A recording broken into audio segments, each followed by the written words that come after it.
वर्षानुवर्ष ज्या नामांतराची चर्चा महाराष्ट्रात होती ती नामांतरं महायुतीच्या कार्यकाळात झाली। औरंगाबादचं नामांतरण छत्रपती संभाजीनगर तर उस्मानाबादचं नामांतर धाराशिव असं करण्यात आलं। यावरून मोठं राजकारण सुद्धा रंगलं। नवी मुंबई विमानतळाला प्रकल्पग्रस्तांचे नेते दिबा पाटील यांचं नाव देण्याची मागणी सुद्धा पूर्णत्वाला येते। मुख्यमंत्री एकनाथ शिंदे यांच्या कारकिर्दीमध्ये राज्यात झालेल्या नामांतरांचा हा आढावा।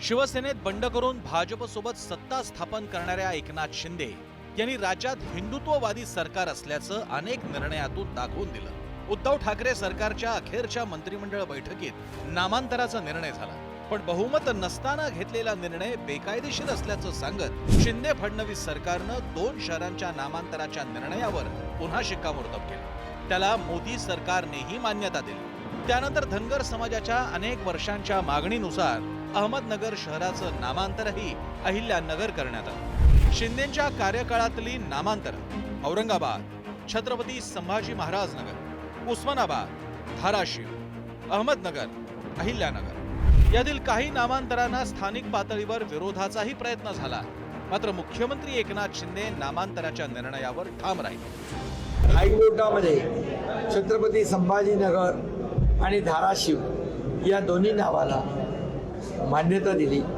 आणि समोरच्या विरोधातल्या याचिका फेटाळल्या। याबद्दल मी तमाम संभाजीनगरकरांचं, धाराशिवकरांचं मनापासून अभिनंदन करतो। खरं म्हणजे हिंदुहृदय सम्राट बाळासाहेब ठाकरे यांचं स्वप्न खऱ्या अर्थाने आज पूर्ण झालं याचं समाधान व्यक्त करतो।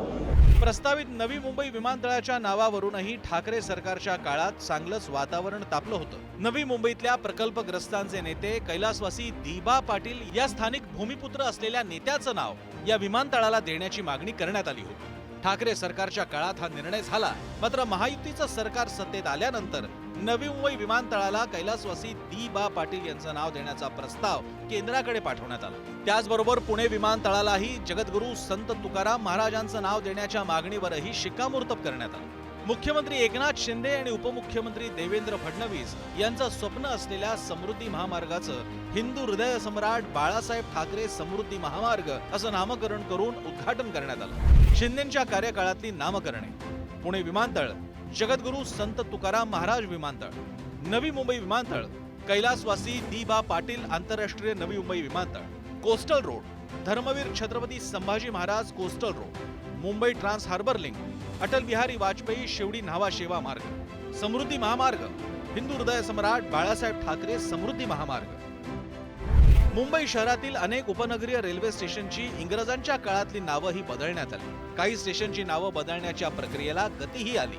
शिंदेंच्या कार्यकाळातील रेल्वे स्टेशनची झालेली नामांतर: Elphinstone Road, Prabhadevi, Cotton Green, Kala Chowki, Charni Road, Girgaon, Dockyard Road, Mazgaon, King's Circle, Tirthankar Parshvanath, Curry Road, Lalbaug, Sandhurst Road, Dongri, Marine Lines, Mumbadevi, Mumbai Central, Nana Jagannath Shankar Sheth. Mumbai शहरात मराठी माणसांसाठी हा निर्णय ऐतिहासिक असल्याचं सांगण्यात आलं। महाराष्ट्र आणि देशावर काळाच्या ओघात अनेकांची आक्रमणं झाली। त्या सत्ताधाऱ्यांनी त्यांचे अधिकार वापरत मराठी शहरांना, मराठी बहुल भागांना नावं दिली होती। त्यातील काही वर्षानुवर्ष प्रचलित होती। ही नावं बदलण्याचा आग्रह गेल्या काही दशकांपासून होत होता।